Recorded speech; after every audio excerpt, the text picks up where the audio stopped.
ցանկացած պետության համար առաջնահերթը դա անվտանգության հարցն է։ Անվտանգությունը լայն առումով իհարկե դրա կարևոր բաղադրիչներից մեկը պաշտպանական հարցերն են, բայց չպետք է մոռանանք, որ մինչև պաշտպանությունը կա լայն առումով քաղաքականություն, դիվանագիտություն եւ ըստ էության պաշտպանության գիծը դա է։ Ցավոք սրտի Նիկոլ Փաշինյանը միգուցե իր անփորձության հետևանքով, միգուցե սխալ կողմնորոշվելու իրեն չհաջողվեց արևմուտքի հետ հարաբերությունները խորացնել եւ զարգացնել եւ փոխարենը մենք լարվածություն ունեցանք Ռուսաստանի հետ հարաբերություններում։ Իհարկե Ռուսաստանի հետ հարաբերություններում միայն իր մեղքը չէր, պարզապես պիտի ընդունենք, որ նաև Ռուսաստանի համար եւ անձամբ Պուտինի համար որևէ փոփոխություն Հայաստանում, որը տեղի ունենում ժողովրդի ճնշման ներքո, անընդունելի է։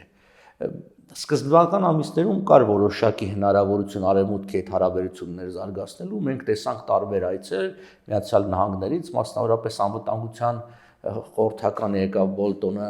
ֆրանկոֆոնիան մեծ հնարավորություններ հարաբերությունների, բայց դա չնյութականացված, չարդյունավորվեց։ Մյուս սխալը ես կարծում եմ այն էր, որ ինքը բանակի առումով շատ ավելի ուշադրություն դարձրեց արտաքին դրսևորումներին, մասնավորապես ասենք զինվորների սնունդին եւ այլն, ծախսերը էապես բարձրացան, բայց դրանից բանակի պաշտպանունակությունը ցավոք սրտի չամրացավ եւ սխալ քաղաքականության հետևանքով նաեւ գնումների զենքի մենք ունեցանք այն է, որ պատերազմի ընթացքում թշնամին ուներ բացարձակ գերակայություն օդում, որը ի վերջո պատերազմի ելքը որոշեց։ Վստահաբար կային արտաքին ուժեր եւ առ այսօր կան արտաքին ուժեր, որոնք շահագրգռված են պատերազմով կամ գոնե ապակայունացան տարածաշրջանը եւ այդտեղ հատկապես պետք է նշել Թուրքիայի դերակատարությունը։ Վերջի տարվա մեջ, լինի անցյալ տարի, այս տարի մենք տեսանք բազմաթիվ համատեղ զորավարժություններ եւ Թուրքիա ազդեցության ուժեղացում։ Եվ պատերազմի օրերին եւս Էրդողանը շատ հաճախ ինքն էր խոսում Ալիևի փոխարեն, մինչև Ալիևը կհասցներ ինչ-որ առաջարկի արձագանքեր, մասնավորապես հրադադարների, որովհետև Թուրքիան նպատակ ուներ եւ մասամբ հասավ այդ նպատակին այն է իր դիրքերը ուժեղացնել Հարավային Կովկասում եւ ներկայություն ապահովել։ Այսօր ըստ էության մի քանի 100 տարվա ընդմիջումից հետո Թուրքիային հաջողվեց թեկուզ եւ դիտորդների կարգավիճակով զինվորականներ ունենալ, ընդունելի, այսինքն աշխարհը ընդունեց այդ իրողությունը, իսկ Թուրքիա հետ նա ունի առնվազն մի քանի օդակայաններ իր տրամադրության տակ եւ Նախիջևանը գրեթե ամբողջովին վերահսկում է։ Այսինքն կա այդ արտաքին շահագրգռություն, բայց այնուհանդերձ կարելի է սրա դեմն առնել, եթե օրինակի համար մի շարք կանխարգելիչ միջոցներ ձեռնարկվեին, մասնավորապես նորից եմ կրկնում, արևմուտքի հետ հարաբերությունները, որի հարաբերությունները վատացել էին Թուրքիայի հետ, դա կարելի էր օգտագործել, Չինաստանի հետ հարաբերությունները գրեթե անտեսվեցին, իսկ մենք գիտենք, որ չին-թուրքական հարաբերությունները եւս կա լարում հատկապես ուйղուրների հարցում, Իրանը մի տեսակ դուրս մղվեց տարածաշրջանից եւ մենք տեսնում ենք, որ վերջի 2 տարվա ընթացքում գրեթե ներկայացված չէ։ Բացի այդ աշխատանքը, որ մենք տարիների վեր իրականացնում ենք հենց Ադրբեջանի ներսում, Ադրբեջանի բնիկ ժողովուրդների հետ, դա եւս անտեսվեց, որը շատ կարևոր գործոններից մեկն էր, այսինքն Ալիևը վախենում էր ներքին ապակայունացումից, երբ որ Ալիևը անցավ ճնշումները իր բնիկ ժողովուրդների նկատմամբ, իսկ դա ակնհայտ է, որ այդտեղ մարդու իրավունքների կոպտագույն խախտումներ կան, մասնավորապես թալիշների, ավարների, լեզգինների, թաթերի այլոց նկատմամբ, եւ մենք հնարավորություններ ունենք այդ հարցը բարձրաձայնելու, ասենք Եվրոպայի տարբեր կառույցներում, որպես մարդու իրավունքների եւ կրոնական ու էթնիկ խմբերի դա էլ չարեցինք։ Դրանք շատ կարևոր հանգամանքներ են, որոնք կաթիլ առ կաթիլ պակասելով մի տեղից ավելանալով մյուստեղ շրջեցին այդ հավասարակշռությունը։ Իհարկե կարևորագույն գործոնն այն էր, որ Ալիևը առնվազն կարելի ասել 2000 թվականից ի վեր մեծաչափ նորագույն զինտեխնիկա էր առնում եւ պատրաստվում էր այդ պատերազմի։ Կանխարգելու միակ ձևը դա ռազմաքաղաքական հավասարակշռության պահպանումն էր, որը մենք չկարողացանք անել։ Նիկոլ Փաշինյանը պետք է հեռանա, անպայմանորեն պետք է հեռանա։ Եթե մինչև իսկ ենթադրենք, որ նա ամեն ինչ ճիշտ է արել, միևնույն է պարտված ղեկավարը եւ նման ջախջախից պարտություն կրած ղեկավարը պիտի հեռանա։ Այն փաստարկները, որ այլ ընտրանք չկա, համոզիչ չեն։ Այդ տրամաբանությամբ օրինակի համար պարտված Ճապոնիան եւս այնտեղ խառակիրի պիտի չաներ ռազմական ղեկավարությունը, չպիտի դատվեին նացիստական Գերմանիայի ղեկավարները, որտեղ պարտվել էին, որտեղ թույլ են։ Բնական է, պարտվում են, որտեղ թույլ են, որը ուժեղը չի պարտվում։ Ինքնին այս փաստը, հատկապես մենք պիտի հասկանանք, որ սրանով հակամարտությունը չվերջացավ։ Ինչքան էլ Ալիևը փորձում է ասել, որ այլևս չկա հակամարտություն, խնդիրը լուծված է զենք ուժով, այդպես չէ։ Մենք տեսնում ենք դա դժգոհություն այդ մոտեցումը առաջացնում եւ Միացյալ Նահանգների եւ Ֆրանսիայի կողմից, այսինքն համանախագահների, որոնք չեն ուզում դուրս մղված լինեն այս գործընթացից, որի մեջ տասնամյակների վեր ներգրավված են եղել եւ այսօր գոյություն ունեցող ձևաչափը ռուս-թուրքական, որ այդ երկուսն են փորձում լուծել, մեզ ձեռնատու չէ։ Հետևաբար նոր սկզբի համար, նոր ինչ-որ բաներ փորձելու համար պիտի հեռանա եւ շատ բնական է գրեթե բոլոր քաղաքական վերլուծաբաններն էլ այն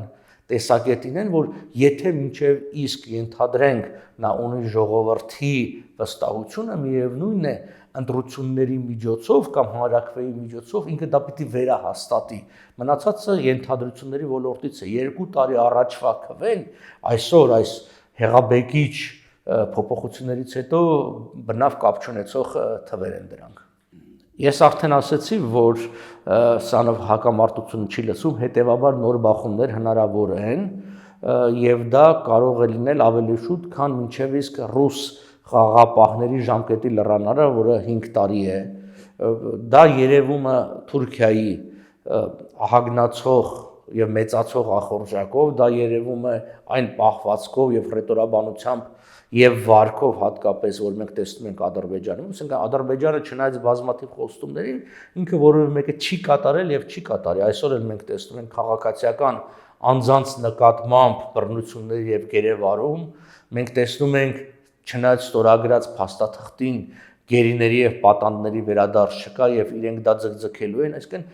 ակնհայտ է, որ կամքը շատ կարևոր է, այսինքն կամքը կա արդյոք բարիդրացիական հարաբերություններ հաստատելու, թե ոչ։ Այսօր մենք տեսնում ենք, որ սկսած զինվորից մինչև զորահրամանատարներու ղեկավար Ադրբեջանում հանդես են գալիս Սյունիքի նկատմամբ իրենց նկարտումներով Երևանի նկատմամբ։ Դա հնարավոր է։ Խաղաղություն պահելու համար մենք պիտի վերակերտենք մեր պետականությունը, բանակը արդիականացնենք, վերակազմակերպենք եւ դրա համար քիչ ժամանակ ունենք, այսինքն 2-3 տարի ոչ ավել, որպեսզի կարողանանք կանխել հետագա բախման ժամանակ նոր կորուստները, ավելին, եթե կարողանանք ինչ-որ բան էլ հետ բերենք եւ դա միանգամայն հնարավոր է, եթե ճիշտ քաղաքականություն իրականացնի, որտեղ այս պարտությունը, այսպես ասած, օրինաչափ չէր։ Բայց ես վստահեցնում եմ ձեզ, ինքը շատ մասնագետների հետ խոսած, այսինքն մի քանի զինատեսակի առկայություն հայկական բանակում, որոնց ընդհանուր գումարային հարց, այսինքն 100-150 միլիոն դոլար էր, մենք չենք պարտվի։ Մենք պարտվեցինք պարզապես մի շարք լրջագույն սխալների հետևանքով։ Շատ հավանական է, որ հնարավոր է առաջիկայում բախումներ եւ մոտ ապագայում բախումներ Իրանի հետ, ոմանք գտնում են, որ դա կարող է տեղի ունենալ մինչև հունվարի վերջ, մինչև Թրամփի պաշտոնը ժամկետը վերջանալը եւ պատահական չէ, որ Իսրայելը մեծ ակտիվություն ունի Իրանի երկայնքով, այդ սահմանի երկայնքով եւ այդ հատվածն է հիմնական հարվածային ուղղությունը։ Մենք տեսնում ենք նաեւ Թուրքիայի կողմից զորքի կուտակում Հայաստանի սահմանի վրա, մենք դա վերագրում ենք Հայաստանին, բայց դա ստեցան նաեւ Իրանի սահմանն է դեպի արևելք, միանգամայն հնարավոր է Իրանի դեմ աշխարհաքաղաքական շատ ավելի մեծ պատերազմ, որովհետև այստեղ առնվազն 3 պետության Թուրքիայի, Իսրայելի եւ Ադրբեջանի շահերը համընկնում են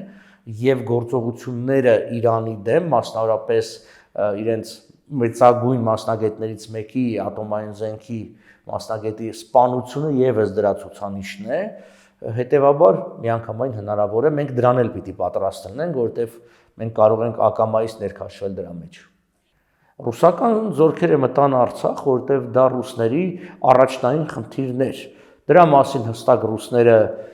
արտահայտվել են, դրա շուրջ է հենց ձևավորվել Լավրովի պլանը, եւ դա ռուսների ցանկությունն էր, այսինքն քաղաքական նպատակը դա էր եւ իրենք Արցախ մտան ոչ թե հայերին փրկելու համար, այլ մտան այնտեղ ռազմական բազա ունենալու։ Շատերն ասում են, այ եթե ռուսները չօգներին, Ադրբեջանը գրավեր ամբողջ Արցախը։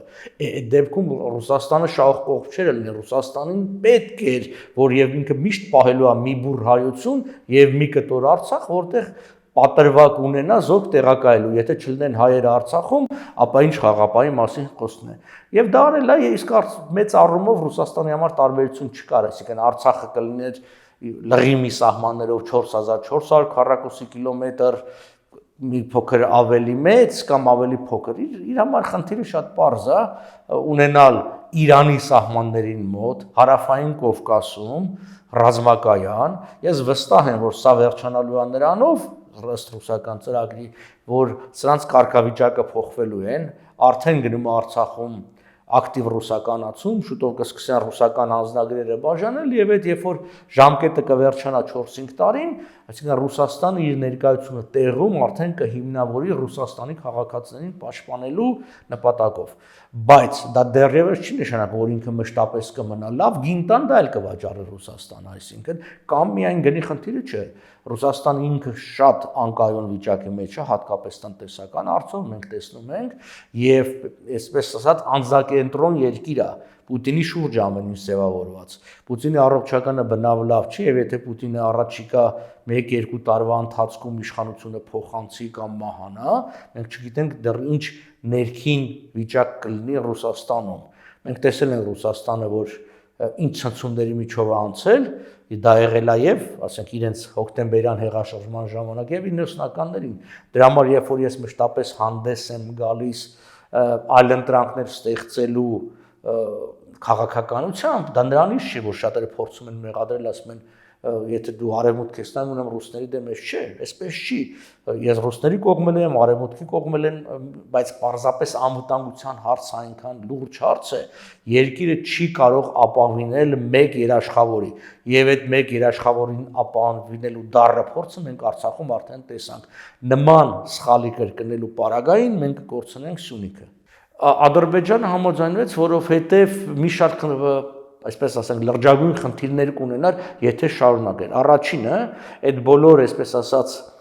ու չասեմ հեքիաթներ, մոտեցումները, որ հայկական բանակը ջախջախված էր եւ այլն, այո, այդպես էր, բայց եթե նույն Փաշինյանին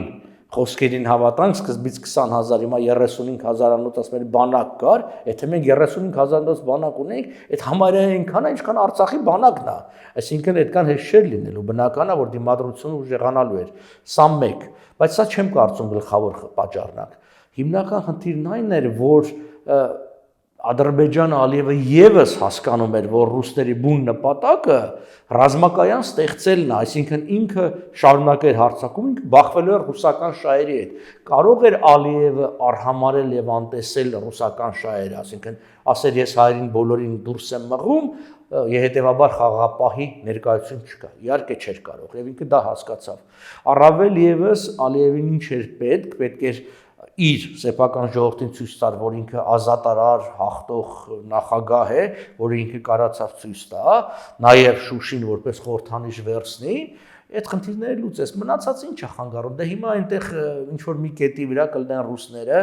ինքը մտածում է, որ ես կարծում եմ, որ ինքը մտածում է, որ Ռուսաստանը որպես մեծ տերություն մեծ ապագա չունի եւ ապավինում է Թուրքիային, դե ասում եմ մի օր ռուսները հավերժական չեն մնալու կգնալ եւ ես խնդիրս կլուծեմ։ Հետեւաբար մենք նորից եմ կրկնում, պիտի պատրաստ լինենք այդ գնալու պահին ոչ միայն ինքներս մեզ պաշտպանելու, այլ նաեւ մեր խնդիրները լուծենք դրանից շուրջ։ Դա ես կարծում եմ խնդիրներից մեկն է, որ մենք չունենք ինքնուրույն ռազմաքաղաքական վերնախավ, բայց դա հետևանք է։ Դա հետևանք է պետության կիսագաղութային վիճակի։ Այսինքն երբ որ քեզ վերահսկում է մի պետություն, իսկ մենք գիտենք, որ Ռուսաստանը ամեն ոլորտ է վերահսկում, նա չի թողնելու, որպեսզի ինքնուրույն մտածող, ազգային մտածող ռազմական գործիչները պաշտոններ ստանան, դիվանագետները պաշտոններ ստանան կամ քաղաքակրակը։ Մենք տեսնում ենք, որ այդ քաղաքական դաշտը կառավարվում է դրսից, աջակցություն են ստանում, այսպես ասած, նման ուժերը, պրոռուսական ուժերը, իսկ այն անձինք եւ ուժերը, որոնք փորձում են ինքնուրույն լինել, նրանք դուրս են մղվում տարբեր ձևերի, այդ թվում նաև ֆիզիկական ոչնչացմամբ, չեմ ասում նաև քաղաքական ոչնչացմամբ, դա եղել է եւ լինելու է։ Հիմա տեսեք Ռուսաստանը, ասենք ուժեղացրել է իր ճնշումը Հայաստանի վրա, նոր ռուսական ալիքներ պիտի բացվեն, այսինքն այդ քարոզչությունը կա։ Պատահական չի, որ ռուսահայության մեջ հատկապես խոսք է տարվում, որ Հայաստանը չի կարող գոյատևել, պիտի մտնի Ռուսաստանի կազմի մեջ որպես ռուսական գուբերնիա։ Դա էր այդ քարոզչության մասը։ Հիմա ես վստահ եմ, որ դա տեղի չի ունենալու։ Ինչու՞, որովհետև դա Ռուսաստանին ձեռնատու չի, որովհետև Ռուսաստանը պիտի ստանձնի, եթե Հայաստանը մտնի Ռուսաստանի կազմի մեջ, ոչ միայն իրավունքներ պիտի ունենա, այլ պիտի ստանձնի պարտականություններ։ Դա Ռուսաստանին ձեռ չի տա, Ռուսաստանը այս ձևն է կարևոր։ Այսինքն ինքը բացարձակ իշխանություն ունի Հայաստանի վրա, բացարձակ, ինքը լուծում է ամեն ինչ, բայց որևէ պարտականություն չունի Հայաստանի նկատմամբ։ Հետևաբար ինքը այս վիճակը շարունակելու է ինչքան որ կարող է։ Իսկ այդ վերնախավի ձևավորումն էլ դժվար առնելու։ Դրա համար էլի եմ գալիս այն մտքին, որ ասեցի, այլընտրանքներ պիտի լինեն։ Այլընտրանքներ կախված է, թե արևմուտքը ինչքան շահ կտեսնի այս հարցի մեջ եւ ինչքանով կկարողանա աջակցել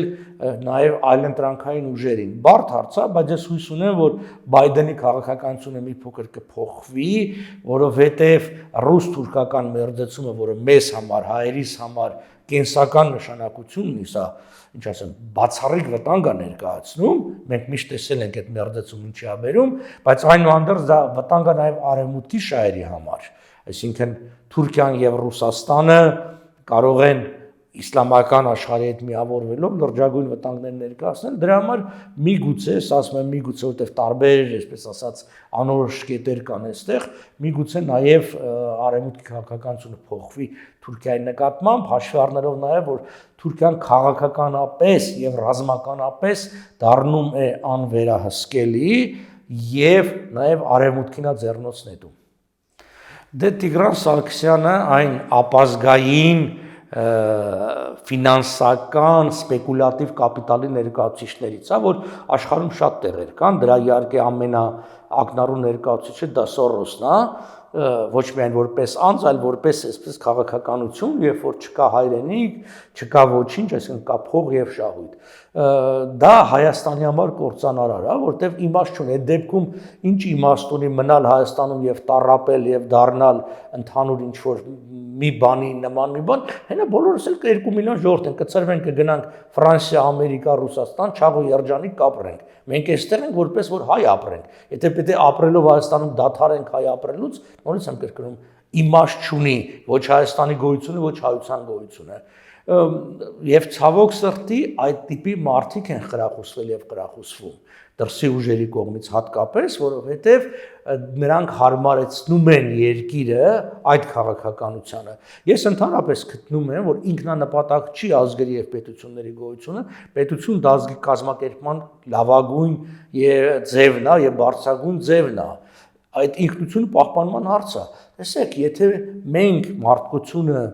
ջանքեր, ֆինանսներ է ծախսում տարբեր տեսակի կենթանական եւ բուսական բազմազանությունը պահելու համար եւ համարում այդ բազմազանության մեջ հարստությունը, որ այդպես է, նույնն էլ ազգերն են։ Ինչի պիտի ազգերը վերանան, գնան, բոլորը դառնան նույնն, այսինքն ի վերջո այդ ազգերը, ինչ ասեմ, ընձուղտից ու պանդայից ավելի ցածր արժեք չունեն, իրանք էլ տեսակ են եւ աշխարհի հարստությունը դրա վրա է։ Մենք, որ ինքներս ճամփորդում ենք աշխարհից աշխարհ, մենք գնում ենք այդ երկրներում տեսնելու իրենց մշակույթը, իրենց տեսակը, եթե պիտի գնանք ամենուր օրինակ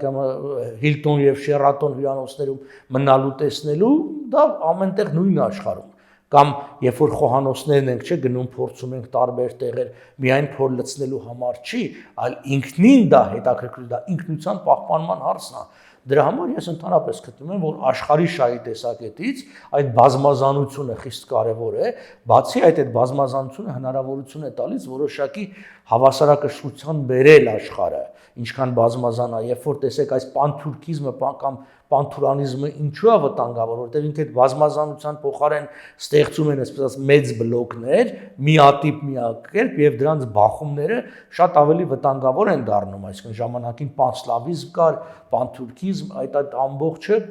բախումներ, իսկ փոքր բազմազան երկրների արկայության դեպքում, երբ որ նրանցից որևէ մեկը այնպիսի ուժ չունի, որ աշխարհի կեսը նվաճի, հետեւաբար ինքը փորձում է լեզու գտնել բոլորի հետ։ Նախ ասեմ, որ երկար տարիներ մեր հոգեբանությունը եղել է զոհի հոգեբանություն եւ Արցախի պատերազմում մեր հաղթանակը կարեւոր էր մի շարք առումներում, այդ թվում նաեւ այդ, որ մենք կարողացանք այդ զոհի հոգեբանությունը հաղթահարել եւ այս պարտությունը իր մեջ դառը հետևանքներին նաեւ այդ առումով, որ ըստ էության մենք կորցրինք նաեւ մեր 30 տարվա վերջի 30 տարվա մեր մեծագույն նվաճումը եւ թերևս միակ նվաճումը դա Արցախի ազատագրումն էր եւ մշտապես այդ խեղճի հոգեբանությունը կա ներշնչվում է, չէ, ես ընդհանրապես գտնում եմ, որ մեզ ես չի ասի հարցակվողի, որտեղ այդ բառը կարող է մի քիչ բացասական ընկալվի, մեզ պիտի առաջին հերթին մեր արժեքի ներշնչվի, որ մենք ուրիշներից վատը չենք հաստատ շատ ազգերից եւ եթե տեսեք անընդհատ հիմա փորձ արվում ասել հայերը միասնական չեն դավաճանում, այդպես չէ, այս պատերազմը ցույց տվեց, որ հայերը բացառիկ ազգ են, այն միասնականությունը, որ կար Հայաստանի ներսում, որ կար Հայաստանի եւ Սփյուռքի, այդ ամբողջը մարդիկ ինքնուրույնաբար ինքնակազմակերպվում էին, ամեն ինչ անում են, ուրիշ բան, որ մենք ըստ էության պարզած պետություն չունենք, սա էր վատը, թե չէ որպես ազգ եւ ժողովուրդ մենք բացառիկ ենք։ Միգուցե սա էլ հենց նրանց է գալի, որ մենք որպես պետություն քիչ փորձ ենք ունեցել եւ չունենք ըստ էության։ Նույն 2.5 տարի առաջի հանրապետություններ, մի 2-3 տասնամյակ, այն էլ կիսապետություններ են եղել մշտապես բան։ Մենք այդ պետականության փորձը, եթե կարողանանք ավելի հզորացնել, այսինքն մենք պետություն ունենանք, որպես ժողովուրդ եւ որպես ազգ մենք այդ առումով բացառիկ ենք դրա, որտեղ դա մենք դարավոր փորձ ունենք։ Հիմա տեսեք այդ փորձը ինչքան լավ դրսևորումներ է ունենում համայնքների տեսքով բան եւ նորից եմ կրկնում անգամ համայնքների մեջ է շատ համայնքների գիտե որ այնտեղ էլ խոսակցություններ կա որ կա ինչ որ ներքին խնդիրներ դա բնական է պիտի լինի դա մրցակցություն է որ պիտի լինի ուղղակի պիտի լինեն չափորոշիչներ թե որոնք են այդ տեսակները իսկ մեր խնդիրը հիմա ես կարծում եմ իսկ մեր ասելով ես նկատեմ համայն հայությանը դա մեր պետականության հզորացումն է որովհետև մեր բոլոր ազգային իղձերի իրականացման հիմքն ու խարիսխը դա Հայաստանի Հանրապետությունն է եւ ընդհանրապես Սփյուռքի գոյությունն էլ խարսխված է Հայաստանի վրա այսինքն կա պետություն դու այլ իրավիճակի մեջ ես այսինքն մեզանից շատ ավելի բազմաթիվ քանակով այսինքն մեծ թիվ ունեցող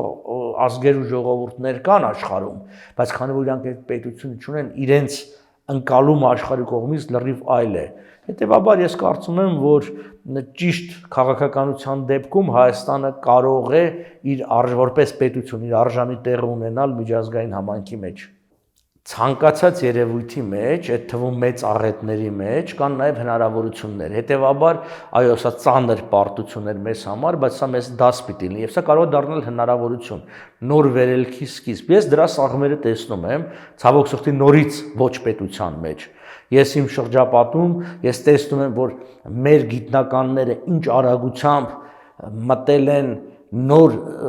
զինատեսակների ստեղծման ոլորտ պետությունից անկախ, փորձելով գտնել ինքնաֆինանսավորում, փորձելով գտնել տարբեր անհատների կողմից աջակցություն, այսինքն մենք հասկացել ենք, որ այս տարածաշրջանը Այսինքն սա գիտենք, հասկացել են նաև ուրիշները, որ այս տարածաշրջանը ուրիշ տարածաշրջան է։ Պետք չի համեմատություններ անել, երբ որ փորձում են ֆրանս-գերմանական հակամարտություններին հիմա իրա։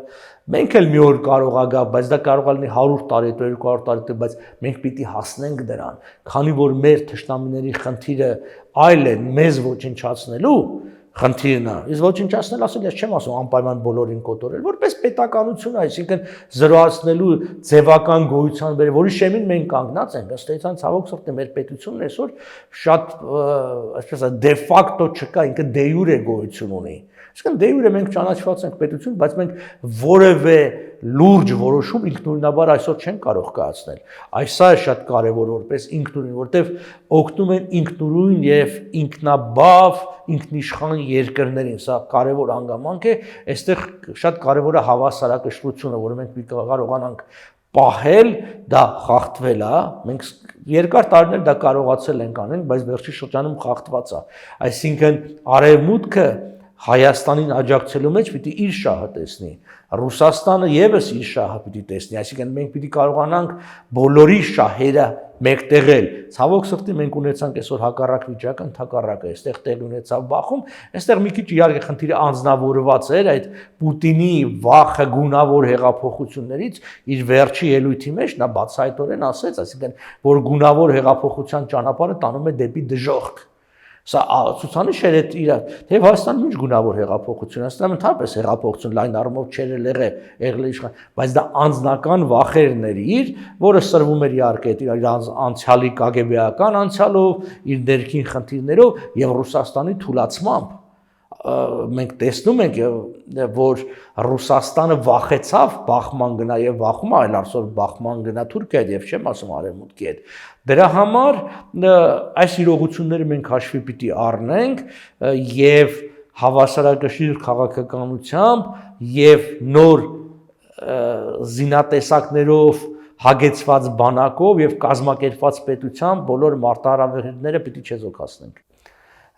Ես իմ առաջին հարցերից մեկի պատասխանի մեջ ասացի, որ պետության կարևորագույն խնդիրը եւ նպատակը դա անվտանգության ապահովումն է։ Այսինքն եթե պետությունը ունի անվտանգություն իր տարբեր դրսևորումներով, բայց առաջինը պաշտպանունակություն, մնացած բոլոր ներդրումները, դպրոցներ, մանկապարտեզներ եւ այլն կարող են մի օր իջիկ դառնալ։ Նայեք, ինչպիսի հսկայական ներդրումներ են կատարվել նույն Քաշաթաղում, նույն Բերձորում, այսինքն Լաչինում, ել չեմ ասում Լղիմի տարածքում, անգամ Ստեփանակերտի ներսում, որոնք միլիարդների կորուստ մենք ունեցանք, զուտ այն պատճառով, որ մեր բանակը եւ մեր ռազմական քաղաքականությունը ճիշտ չէր։ Հետևաբար առաջին հերթին ցանկացած պետություն, հատկապես պետություն, որը այս տարածաշրջանում է, պիտի կարողանա ինքնուրույնաբար ինքն իրեն պաշտպանել։ Այո, դաշնակիցներ պիտի փորձի գտնել եւ պիտի լինի, բայց ինքը պիտի հասկանա, որ եթե մնում է միայնակ, գոնե պիտի կարողանա պաշտպանվել։ Շվեյցարիայի օրինակը լավագույն օրինակներից մեկն է, ըստ էության Եվրոպայի կենտրոնում եւ 3 այսօրվա վիճակով խաղաղ երկրների սահմանակից, բայց միևնույն է Շվեյցարիան պահում է աշխարհի լավագույն բանակներից մեկը, չի ասում ինձ պետք չէ ավելորդ ծախսը։ Հասկանում ենք Շվեյցարիան հարուստ երկիր է, բայց ինքն էլ հսկայական գումարն է։ Ինչու՞, որովհետև այսօր այսպես է, հարաբերությունների լավ են հարևանների հետ, վաղը չգիտեն նույն Գերմանիայում կամ Ֆրանսիայում կամ Իտալիայում ով է գալու իշխանության եւ ինչպես աշխարհը փոխվելու, իսկ պետությունը իրավունք ունի պատահականությունների վրա հույս դնել, որովհետեւ եթե դու կորցնում ես մի բան, օրինակ հզոր բանակ ունենալու այդ ունակությունդ, դու չես կարող շատ արագ վերականգնես։ Գոյություն ունի որոշակի պետական մտածողության եւ երկրի կառավարման իներցիա։ Հետևաբար իմ կոչը Սփյուռքային այն է, որ այսօր, քանի որ Դոմոկլյան սրի պես կախված է մեր գլխին եւ թուրքական եւ ադրբեջանական վտանգը, այսօր առաջնահերթ է երկրի պաշտպանունակությունը ուժեղացնել։ Այդտեղ այդ աջակցությունը կա։ Սփյուռքահայերը կարող են օգնել իրենց գիտելիքներով, իրենց կապերով, իրենց ֆինանսներով։ Կան մարդիկ, վստահեցնում եմ, ուղղակի կապի մեջ մտեք այդ մարդկանց հետ, իրենք ձեզ վստահելի ձևով կկարողանան փաստել այդ ամբողջը։ Այո, բարդ խնդիր է մեր առջև դրված, բայց մենք չունենք այլ ընտրանք, այսինքն կարողանանք այդ խնդիրը լուծենք, ուրեմն կկարողանանք որպես ազգ, որպես հավաքականություն եւ որպես պետություն գոյատևել։ Հակառակ դեպքում, եթե նպատակներս պիտի լինի զուտ սոցիալական վիճակի բարելավում, նորից եմ կրկնում։ Հենց այդ սոցիալական վիճակը Կալիֆոռնիայում էլ ավելի լավ է, կա Ֆրանսիայում էլ կա, կգնանք մանկապարտեզ էլ կա, դպրոց էլ կա, կհաճախենք։ Ուրեմն մենք պիտի մեր պետությունն ունենանք, հայկական պետությունն ունենանք, որպեսզի կարողանանք որպես հայ մնալ։ Իսկ նորից եմ կրկնում, դրա առաջնայինը առանց անտեսելու իհարկե մյուսները, բայց դա համար բյուջե կա։ Դրա համար պետությունը փոխատալը մենք էլ հարկեր ենք վճարում։ Թող ճիշտ կառավարեն, ավելորդ ծախսեր չանեն, որոնք առ այսօր արվում է ցավոք սրտի, ոչ համաչափ ծախսեր արվում, այդ պետքա վերանայել այդ ամբողջը եւ ես վստահ եմ, որ մենք կկարողանանք շատ արագ, այսինքն խոսքը մի քանի տարվա մասին է, կերտել այդ պետություն եւ մեր ամենամեծ կարծում եմ դասը դա պիտի լինի այս պատերազմից, որ մենք պիտի կարողանանք նոր պետություն ստեղծել, նոր Հայաստան։